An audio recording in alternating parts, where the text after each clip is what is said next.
In what was supposed to be a great event, what we got was a ref show. What a joke. You're locked on UConn.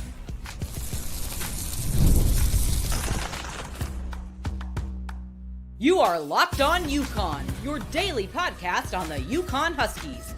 Part of the Locked On Podcast Network, your team every day. Thanks for making Locked On UConn your first listen every day. We are free and available wherever you get your podcasts and on YouTube. Part of the Locked On Podcast Network, your team every day. Like we've told you before, we give 10% of our revenue to Husky Ticket Project. We also donate to Bleeding Blue for Good. Hope you guys can contribute to that as well. And hopefully you're contributing to the NCAA to get better refs for the rest of the season. That would be a fantastic endeavor if we can do that. It's been like this for a very long time. Just wanted to give you guys a heads up. I am about as pissed off as you could possibly imagine. And I've pretty much alienated my entire family for the last 2 hours, 3.5 hours, whatever, how long this game was, because we had to endure the referees essentially driving Dan Hurley crazy, driving our players crazy, driving our fans crazy, myself, and I'm sure many of you. I'm going to save everyone some breath. If you come on this show and you talk to me about how Dan Hurley can't get a technical in that situation, get the fuck off my show. I'm just going to tell you that right now. If that is your attitude, you didn't watch this game. If you think that UConn is the team that fouls more than anybody, this is not the show for you. Or you can come on and challenge me, but I'm not going to hear it. I'll listen to it. I won't agree with it. You can't tell me that a disciplined Dan Hurley team fouled more than a Penny Hardaway team full of all new transfers. That the team that was more aggressive to start is the team that was rewarded with a better whistle. Now, you can give me another argument that said you got to adjust, and I 100% agree with you, because that's what we're going to talk about. The UConn team that started didn't adjust to the whistle that was given to them. It's kind of hard to get into a rhythm when you're constantly thinking, if I even breathe on someone, I'm going to get a foul. Okay? That's the premise number one. Before we bring in Dan, who is our co-host on Tuesdays and Thursdays, to come on live, just want to read a couple stats for you. The only stat that Memphis beat us in this game was field goal percentage and free throw disparity. We shot a better free throw percentage. If we had the same whistle, we win that game by 10 points. Memphis shot 40 free throws in this game. 40 to our 24. Made 29. We made 19. They shot 54% from the floor. Shot it great. Great job by the Tigers. UConn was a 50% from the floor. We shot it. They shot better from three-point range. 22 of 22. 12 of 22. UConn was 14 of 30. Not bad. We actually made more threes. We out-rebounded them. We out-assisted them. We out-turnovered them. We had less turnovers. One more steal. One more block. Do I need to go on? So when someone sits there and tells you, like, whether it's Jay Billis or Seth Greenberg or one of these guys that are on ESPN that are saying, oh, man, Memphis really imposed their will. Do you think they had some help? Do you think the three guys in the zebra outfits that are more ridiculous than the shirt that I'm fucking wearing right now help them out? Because I certainly do. Let's bring in Dan. He went dark on me. Let's see if I may have scared him away with my rant. What's up, dude? You still with us? Oh, there you are. Sorry about that. I dropped out for a second. All right, you're on. I can't see you, but they can hear you. There you go. Man, where do I begin? Nice opener. Yeah, I'm seething as well.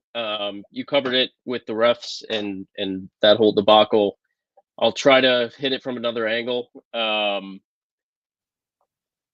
The early fouls, again, remain an issue for this team, for Sanson Johnson. I thought some of the calls were a little ticky-tacky to start.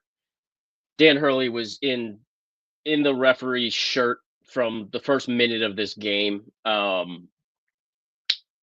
I thought they might have done him a favor early by giving that early tech to the bench. That ended up probably hurting us later because they save a technical foul. They compound the terrible over the back call in overtime on Liam McNeely with the most untimely technical foul you could possibly imagine. I'd like to say that we deserve better as fans. We got a hell of a game, but forget us. Forget us. The players deserve better. Forget us. Who gives a shit about us? The players deserve better. To call a foul in that situation was horseshit. And I don't want to just be a complainer and a homer by crying. I don't care. Anybody in the comments that are talking about that we're crying, boo freaking who. The stats are the stats. I watched that game for almost 3 hours from 2:30 to like 5:30. Okay, guys. Yep. This was not oh man, we just got a really rough whistle. This was a completely lopsided game. You cannot tell me otherwise. It's a joke. All right. I'm going to run down some of my notes that I have just from the first half. Hurley, like we said, started super hot. He was lambasting the refs less than 5 minutes into the game. Another early 2 fouls by Samson Johnson. This is becoming all too familiar. By doing this, one of them I thought was ticky-tack, but it is what it is. He consistently puts himself in these tough situations where he makes the ref make a call. And when you're reaching 18, 20 feet from the basket, you're going to put yourself in bad position. He gets yanked early and then puts a ton of pressure on Terrace Reed down low, who ends up fouling out later in the game. So, that's a kind of compounding effect that Samson Johnson's fouling issues are extending down to his backup, Terrace Reed, who will probably be starting soon. Solo Ball also picks up an early 2 fouls first 5 minutes. I thought that hurt us as well because it puts more minutes on Aiden Mahaney. The Aiden Mahaney experience is not working.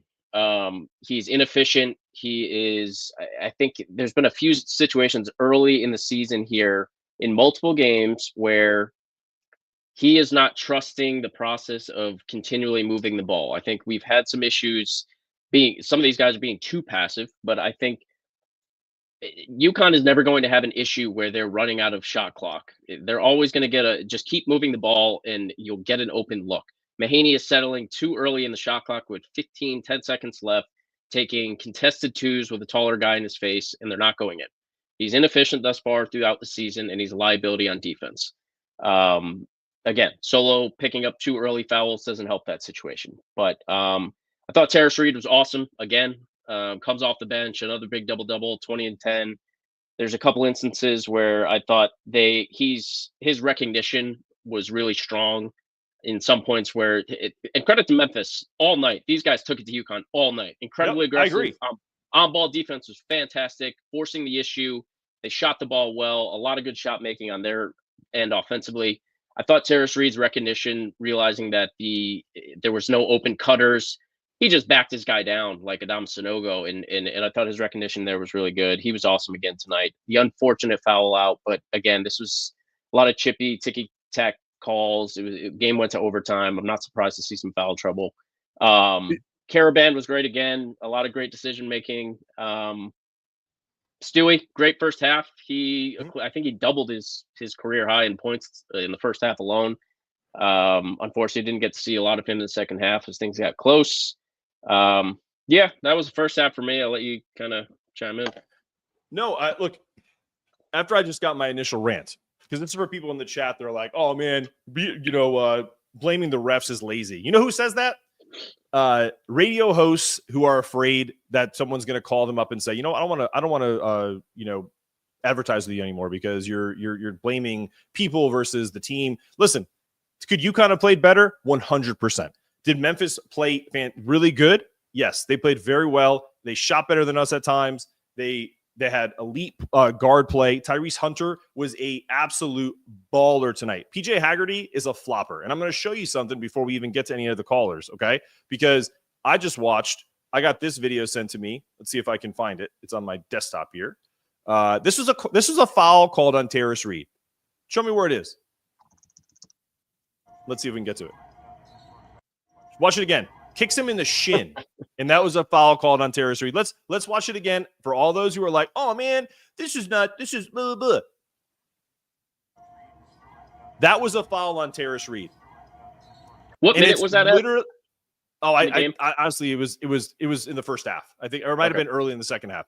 Regardless, there were much more consequential foul calls.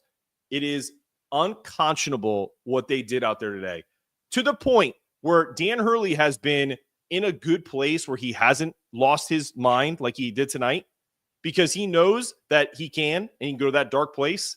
But guess what? Today it was absolutely warranted, and I have no issue with it whatsoever. And here's why.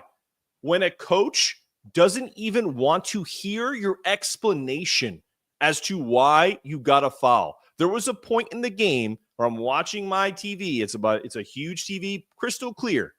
Dan Hurley looks at the ref and says, "Get the F away from me. I don't want your explanation." Yeah. Dead heard enough at that point. Ass serious. Give me a they break. zoomed into him on late in the overtime period. This is after, and again, you can only complain so much until you have to start laughing. He deserved it, but that's okay. He tried to get teed up early in this game, and they would not give it to him.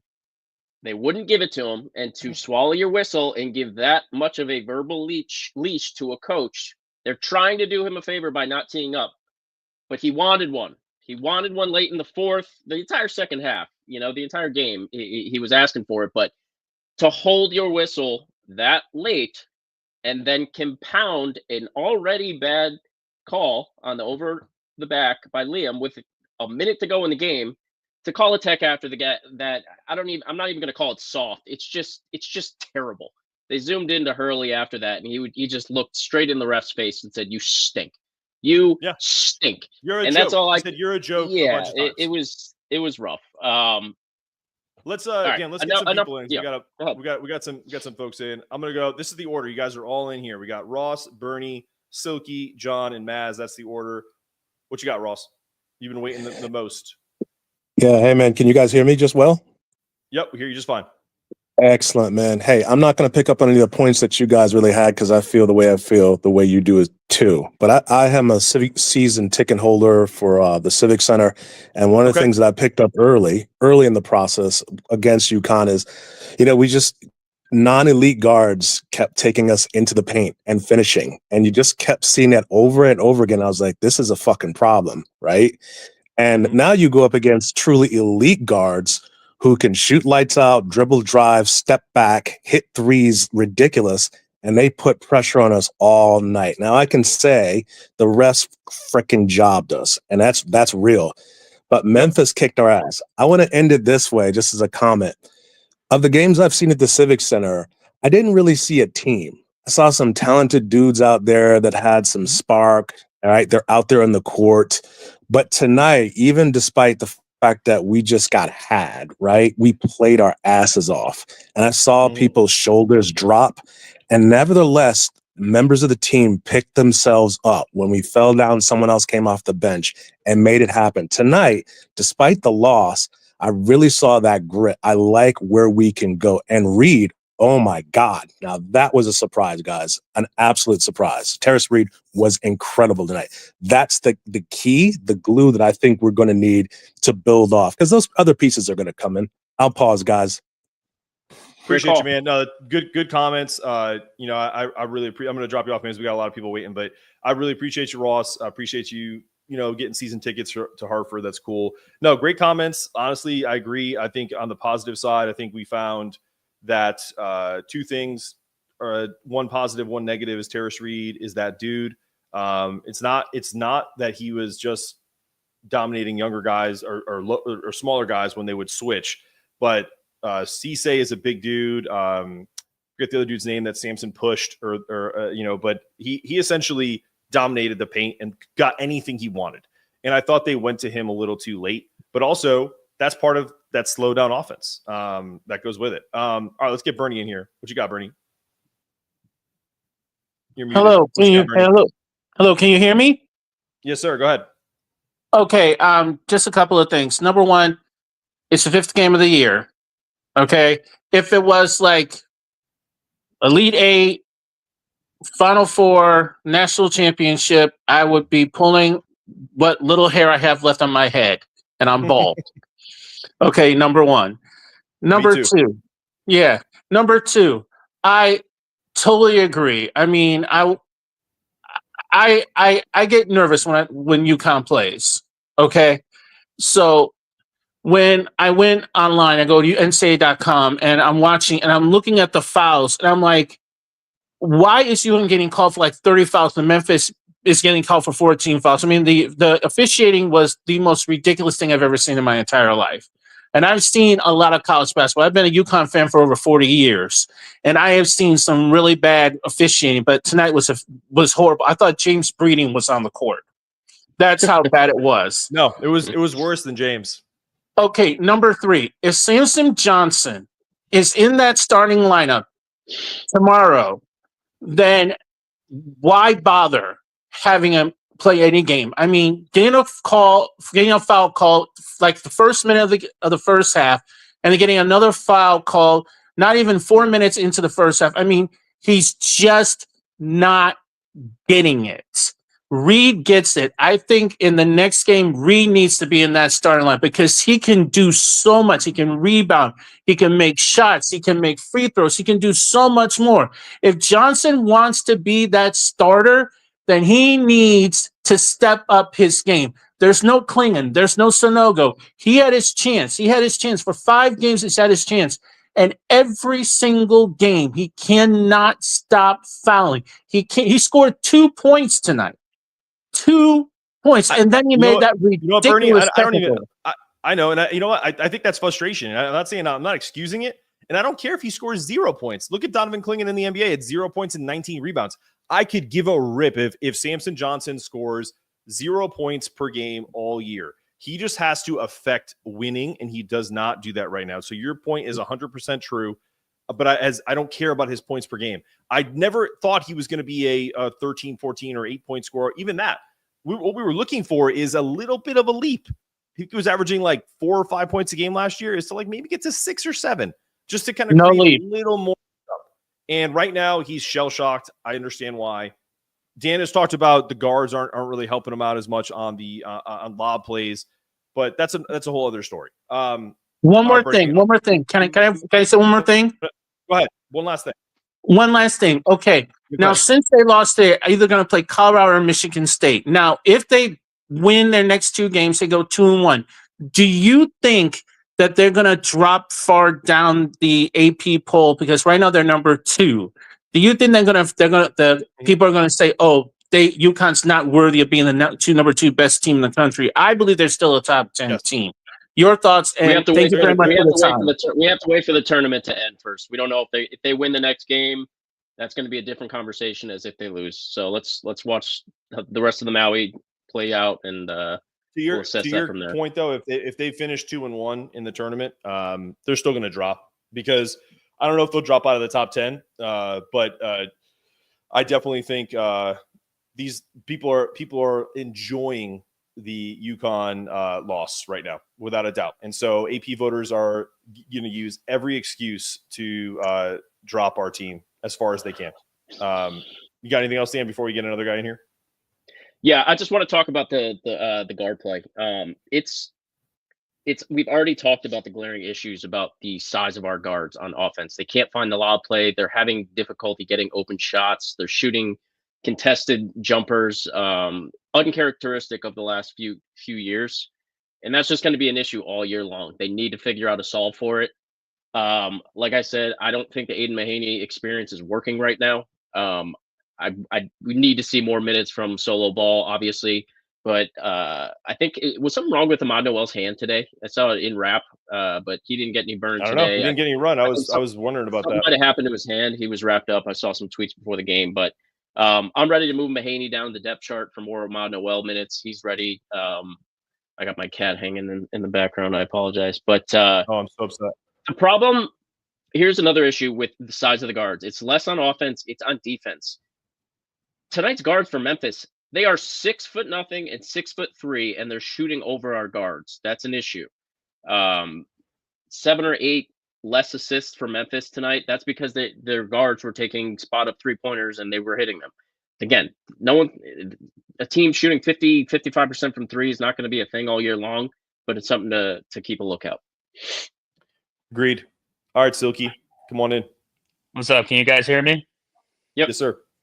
Yeah, backing off that last guy with the Terrace to Johnson scenario. I mean, even Johnson trying to get rebounds every time he looks discombobulated out there. That's the best word I could use right now. He just looks discombobulated, looks lost. I mean, offensive and defensive rebounds. Like Reed easily gets offensive and defensive rebounds because of the size differential. I think it's the weight. I don't think Johnson's ever had that.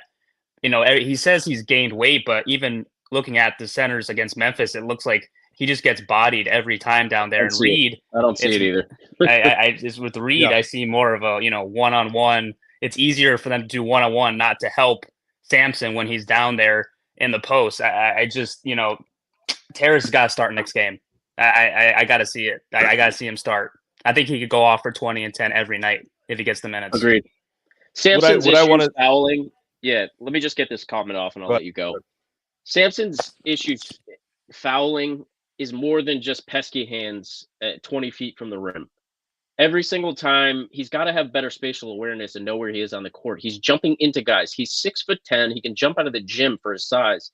Just jump. This is something that Klingon was so good at that he could take note of. Just use your size. Just stay vertical. Jump up straight. Do not jump into the guy. You don't need to do that. He's got a guy under the basket going for a layup, and he's forcing the guy out of bounds. That's an easy call for the refs.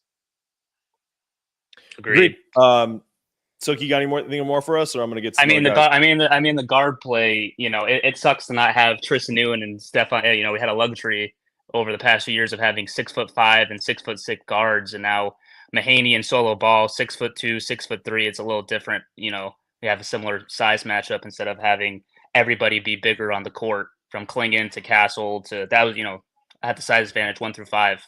Don't have that this year. Got to figure out a way to stop it. Yep, I agree. I also think I'm going to drop you off, man. Appreciate you jumping on. I would say before we get to the next caller, because I'm going to need to do just a quick ad here in a second. But what I would say about the guards, though, is how clutch was Solo Ball tonight? Give me. I need more. As many Solo Ball minutes as I can get. Yeah, can we just also note that? Right. Can we just also note that as even though he's not 6'5" or 6'6", like some of the guys that we have coming in or the guys we've had in the past, we can keep talking about it, guys, but like no disrespect, but like these are our guys now. Like these are our dudes. And even if you go to Ahmad Noel, he's shorter. He's 6 foot. So if you noticed down the stretch, the guys that Hurley trusted were Haas at the point and then wings, and then he threw in Solo, obviously for the big three and other shots. How big was Liam McNeely on those 2 threes to kind of cut what was a 9-point lead to 5? Or I'm sorry, not a 9-point lead to I think 4 points on a 6-point quick swing, 6-0 run from him with like one of the longest threes I think I've ever seen anyone take outside of Alex Caravan. So as I'm watching Big Larry on X over here because he's there, he was asking about how bad was it? It was was it as bad in the gym as it was on TV, and everyone's saying it's worse. Look, the thought process here is we're going to be fine, and there's nothing to freak out about other than listen. If this game was called just like a typical Big East game where like UConn got a shitty whistle and Providence got a shitty whistle, remember that game last year that took about 12 hours?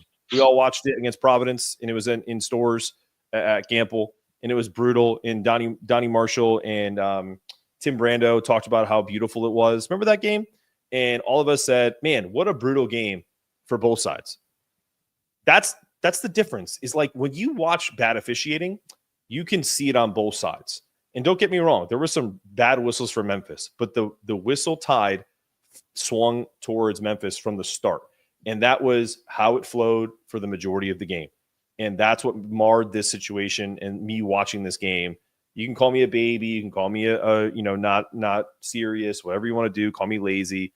I don't give a rip. I already said what I had to say. But the bottom line is, before we get to the next caller, is we're going to tell you about FanDuel, and then we're going to come right back. Just kidding. Not yet. How about now? Where's FanDuel? Where are you at, buddy? There you are. All right, let's go. All right, my good fans at FanDuel. If you are a new customer, get ready to tackle NFL action with FanDuel, America's #1 sportsbook. New customers get $150 in bonus bets if you win your first $5 bet. That's FanDuel.com to start all in one place. If you didn't hear me first time, you get started with $150 in bonus bets if you win your first $5 bet. That's FanDuel.com to get started. Meh. All right, we're back. Oh, geez. All right, Dan, let's get you back in here, and then let's get to the next caller. FanDuel can go away. Let's go to Maz. What you got for us, Maz? Hey, so you guys already kind of touched on what I wanted to talk about, but I keep telling myself that you can't compare this team to last year's team, right? It's just not fair for our own psyche or for the players on the court, but B, just for podcasting's sake, and this may sound a little crazy, but given that our guards are not that skilled and they're small, do you see a scenario where Hurley could ever just say, listen, we're going to roll with essentially forwards as guards and just go with the biggest, tallest, longest, most athletic lineup we can and kind of just minimize the guard play of like a Mahaney? Maybe. I think that's something he's talked about and he's hinted at. He's trying to hold off, I think, for doing that for as long as possible. You hinted that when Jay Ross missed the first game and that, if it wasn't for him, he would have started tonight and all that stuff. But, he's talked about it. They're going to tinker. They're going to tinker for a while, guys. Like, this team is not done figuring out their rotation. One caller, or guy who jumped in earlier was talking about he didn't see a team, and the guy that's her season ticket holder at the Civic Center. I agree with that, man. Like, this team is not cohesive yet. And what's crazy for a team that's not cohesive? They literally rallied from 13 down with 4 minutes to go and took a 4-point lead into overtime. And Memphis did not back down. I have to give credit there. This team, Memphis, could have easily folded after getting their hearts broken with Solo hitting like a 27-footer to tie the game, and they didn't. So it was a good team building moment. That comeback, it was just a slow grind. I think started like 5 minutes left in the second half, down as much as 13, I think, and just a lot of composure. Again, this is a young team. They've got some veterans, don't get me wrong, but a lot of guys on the court late were, you got Liam McNeely, who was leading the charge in one of the huddles in overtime. Nice to see. But some of the tinkering, they've done it more so with the second unit as opposed to the first. I think we're going to see more significant changes going into the next game. They just have to start the game better. Everything that's happening in the first 10 minutes of the game is bleeding into the next 30, and it's affecting the scoreboard. It's affecting the whistle. I think at some point you just have to make some changes to try to negate some of it. Don't give the refs the opportunity to make some of these calls. We're making it too easy for them, and that's on us. So we can bitch and moan all we want and complain about refs, but we're putting ourselves into a lot of these situations playing stupid. And I don't want to single out any one guy. It's a collective effort. This is a team, and they need. I'd like to see. I'm looking forward. I would guarantee there's going to be a significant change in either the starting lineup going into tomorrow's game, or when we get back and we're done with Maui. But to Maz's point, I want to see more of the wing heavy lineups. I'm fine. Caravan is totally comfortable playing at the 5. Terrace Reed has been a monster so far. I'd love to see him in the starting 5. I'm pushing Mahaney down the depth chart. I need more solo ball minutes, and I want to start seeing Ahmad Noel get some more burn, some of those Mahaney minutes, because he's just. I'm not here to pick on a guy, but he's playing inefficient, and he got hunted all night on defense. All night, he got hunted, and it's a problem. All right, Doug, what you got for us? Hey guys, thanks, Matt. I'll be kind of quick because I'm going to probably say a lot of things everybody else has already said, but gotta get it off my chest. So, agree. Tara should be starting over Johnson, so I think that's a kind of a no-brainer. I would love to see a 3-man rotation. So have Ball, Ross, and Stewart to start and rotate those guys with Caravan and McNeely on the wings there. and you saw towards the end of the game, when they got McNeely kind of open, he was hitting his threes, no problem. He was sinking them towards the end of the game there. So, they just got to keep looking for stuff like that. Hey, I was very happy with the comeback. I'm going to admit it, 4 minutes down, I was kind of like, we're losing this by 10. And they came back and, hey, they shocked me. And I was jumping up and down, it was good. And yeah, we just got to just keep trying to figure out how the refs are going to whistle us during the game, right? I agree with you. What I usually say is, if you know what you're going into, at least you can adjust to it. So if we know the refs are going to call the game this way, and we already have a 5-game history of what they're going to do, then, it sucks that we have to adjust to them, but maybe that's what it's going to take. So you can call it that, but yeah, thanks for calling in. We appreciate it. Those are all good points. Thanks, Doug. The thing about adjusting the refs, you can go back to the film room and look at what caused the whistles tonight, but you've got to lock in more on that as a team than you do worrying about when you can't be anticipating foul calls. You need to take a deep, hard look, go look at the game film and figure out what positions and situations you're putting yourselves in when the refs are making these calls. And we've got to work more on that. For sure. All right, Tyler, what you got for me, man? There he is. Yeah, all the content has been taken. No, it hasn't. Nah, you got something. You always bring the good points. Let's hear Tyler, it. how do you feel about you always have a good take. How about I'm going to be the conspiracy theorist. I'm going to give you the Dan Hurley conspiracy that, in the media, nobody wants us to win a third title in a row. No one wants us to get to that point, that the target on our backs is larger than ever. And also, Dan Hurley is not exactly he's not Mr. Congeniality when it comes to the officials. So I feel like we get a bad whistle largely because of him.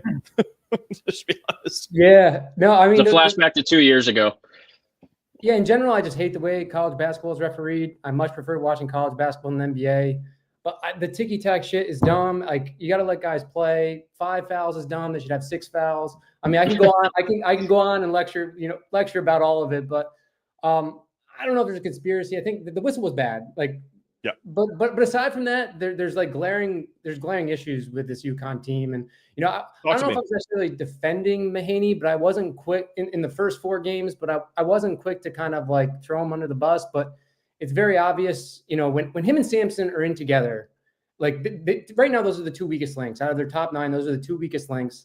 Sampson, if he's not, and I don't want to pick on these guys because these guys are both talented players, but right now we're not hitting Sampson on his lobs, and that's how he makes our offense dynamic. If we're not able to do that, he becomes a real liability on both ends because he can't establish position down low. He's constantly out of position on defense and fouling. So he's a weak link right now. And starting, not starting, I don't really care, but I think both those guys are 10-minute guys right now. And I think Reed is a 26 to 28-minute guy. Like, the game changes when he's on the floor. Like, it's no question. It's like night and day. And I think like when you had Sampson, Mahaney out there, I think Liam and Caravan are great rotational defensive players, but they cannot make up for Mahaney just getting picked on up top. And Sampson is constantly out of position. The last few years, everything, the guard play, you can get beat off the dribble and funnel everything into the middle, and it would be it's fine. You got the positional length between the Klingon and Sonogo 2 years ago. Like, that's fine if you want to get beat off the dribble. It was almost a game plan.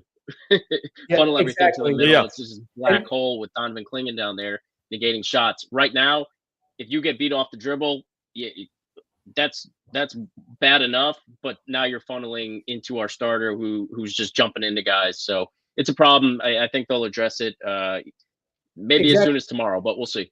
I think, and I don't know if the guy came on and said, I think we're going to see a lot more solo ball, a lot more Liam McNeely, a lot more Jaden Ross operating up top. Because this offense does not need a traditional point guard.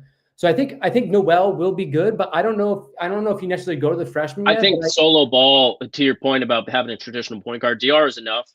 I think he's been a little passive to me. I'd like to see him kind of just pull the trigger more. But I think to your point about not needing a traditional point guard, I think Solo Ball is as much of a traditional point guard as you need. Like he's bringing a ton of athleticism. I want to see some spark on offense, some playmaking. He's flying off screens. He can get his shot off at any point in time because of his athleticism, it seems. So I agree with you. I'd love to see a more wing heavy lineup with some more size. Yeah, and I think you may end up seeing it, but the only thing I don't want to see is I don't want to take away Solo's ability to create shots off of screens like he did to tie the game, because we can't find a non-ball point guard, whether a Haas or Mahaney or Ahmad, to kind of run the show. That's my only concern. It's nothing to do with he can't do it. I just don't want to take away. I mean, I don't know if he's is going to be as dynamic where he's on the ball as he is off the ball. Like, because he's tough to handle off the ball because the way he curls, his footwork, his ability to get shots. Go ahead, Tyler. I think I see it more as just like rotational thing. It's not like Solo is going to take that role. I can just see them throughout the game. You got Liam, because Liam did bring it up 1 or 2 times, I think, today. Right. Yep. I can see Liam initiating offense, Solo, Ross. Alex is going to have to do that. I mean, that's something that, it's not like every play when DR is in, he does it, but you can just tell that Mahaney, he really did not look good. I think I know Dan wanted to get Liam more involved initiating the offense, but I almost think he's better served. I think Caravan more so should be doing that and facilitating than Liam right now. He's a freshman and he's totally capable of handling the ball, putting it on the deck and dishing. But as a freshman, I think Liam McNeely's right now is better served kind of playing off ball, more catch and shoot situations, but we'll see how it plays out. But yeah, Mark, to your point, Solo right now is just so strong coming off of screens and playing more of a shooting guard, scoring guard role than he is. I think he can play a traditional point guard role, but we'll see how it shakes out. I just think what's going on right now was not working, and I just see much more of a committee approach. But I think trial and error. I think this was the last game where they're going to play with that lineup, and I think you'll see some changes. We'll see. And I think the one thing I'll add before I take up too much time, like the one positive thing is they did. You're on mute, bro. Don't worry. I gave them up for dead when they were down. I think they were down 12. I was like, this game is over, and they came back. They showed a lot of resolve. I exactly, like and that was also build off of that. And regarding the foul, I almost kind of felt like towards the end of the game, Hurley didn't give a shit about the result of the game. Almost like it seemed like he was so pissed off, like he didn't care about the result. It was more of like it was like a statement thing almost. Like he was like not gonna, because I think he almost didn't want his team to hang their head low if they lost. So he wanted a reason for them to took the blame on him a little bit. Exactly. I thought he ran a little too hot. He wanted to fall on the axe. He was asking for it. This is not the first time we've seen that happen from Hurley. It's not going to be the last. No doubt. But I think they showed some resolve, and he got what he saw what he wanted from this team down the stretch. And you're going to build more character in a loss than you are a win. So I'm okay. They're going to need a few of these to figure some shit out, but we'll see. For sure. One last thing. Why did Stewart? He was playing so well, and then he didn't get much minutes in the second half. I thought that was weird. Like he played like a brief. He only got 16 minutes in that game.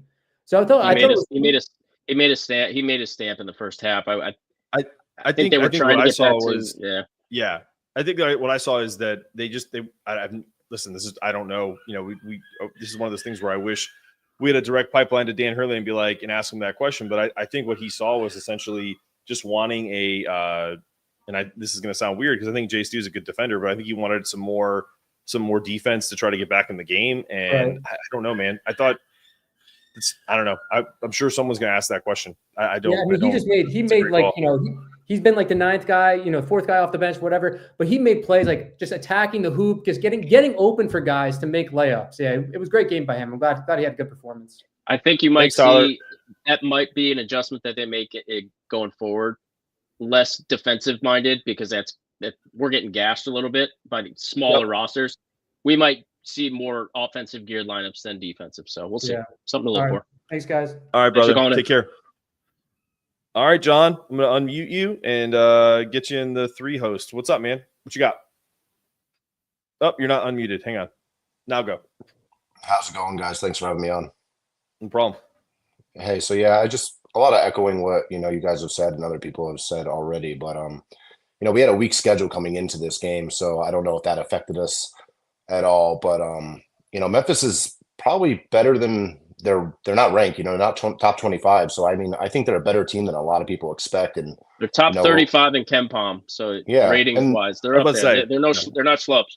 Yeah, and we'll learn this week. I mean, if they win out in this tournament or they, get another win or so, this loss won't look so bad, And I'm really impressed by the fight, that we had in the last 4 minutes of the game to come back. I mean, FanDuel they were plus 3,000 UConn to come back and win this game, and really? They were out of it. Yeah, it was plus 3,000. I was looking at them. I have a screenshot of it actually, but yeah. So I mean, they really fought back to come back in this game, and I was really impressed by that. And they didn't roll over and die. So I think it sucks we lost, but I think overall, it was a good experience. And in the final minutes of the game, you saw a lot of emotion from the players and them kind of bonding together and stuff like that. Like McNeely was even like kind of holding Hurley back, and they were. I don't know. I felt like a lot of good is going to come from this, So I don't know. Good character building exercise. I think you do more in a loss like this than you do if you win. If you win, great, but they're going to be able to take a lot from the last few minutes of that ball game. One thing I thought, great exercise for the coaching. I can't remember the last time, and we're talking literally years here, where the coaching staff has to call up a last second end of game, got to have it shot. Play out of a timeout or a sideline play. They haven't had to call play. They haven't had a close enough game where they need a gotta have it shot in the last 10 seconds of a ball game in literal years. So the solo ball play, you saw him hit it, so they called up a good one there. But we'll see what it looks like tomorrow and going forward. But any other thoughts?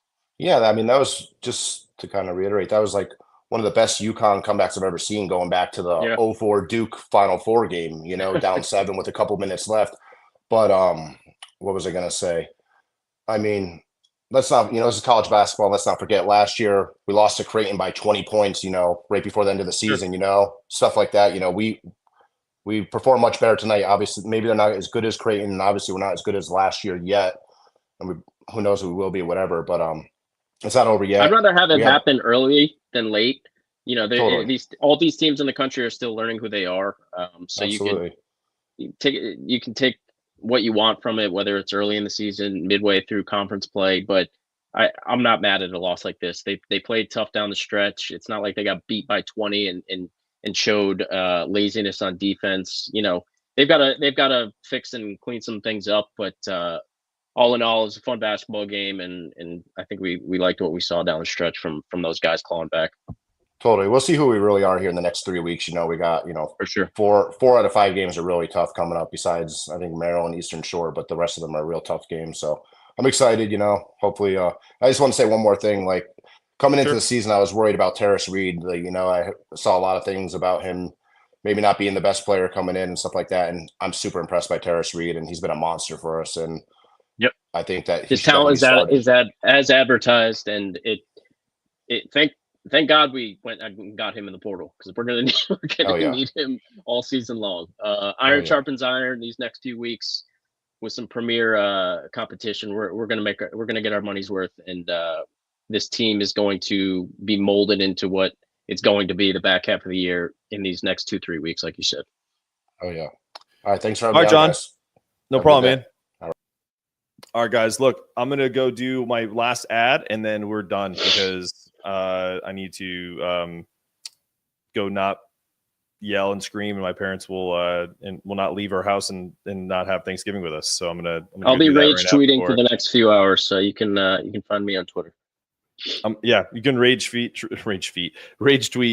with Dan. I'm gonna turn my phone off tonight and spend some time with some family.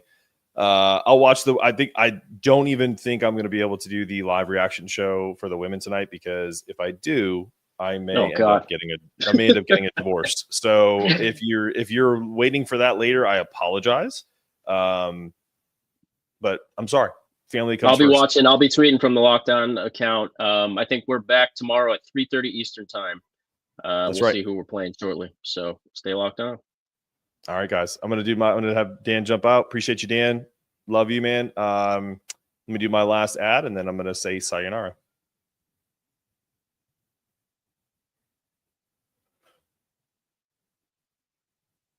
All right, what's up, guys? Game time. Let's get the ticker off so they can actually see the. There we go. Game time. our friends at Game Time. What do you get from Game Time? Well, as you guys know, if you're in Maui, like some of my friends are there, you didn't have a great time today, but you probably maybe had to get some seats for the package. But outside of that, if you're going to a game anywhere, you can find seats with the Game Time app. It's super easy, seamless. You get 100% guaranteed that you're going to get the price that you need, and they'll credit you 110% if you find a seat that's cheaper on any other app. That's crazy. So that's the kind of peace of mind that makes this app a must-have. Take the guesswork out of buying tickets. Download the Game Time app, create an account, and use the code LOCKEDONCollege for $20 off your first purchase. Terms apply. So what time is it? Game Time. UConn's back tomorrow at 3:30, and we will be back to cover it.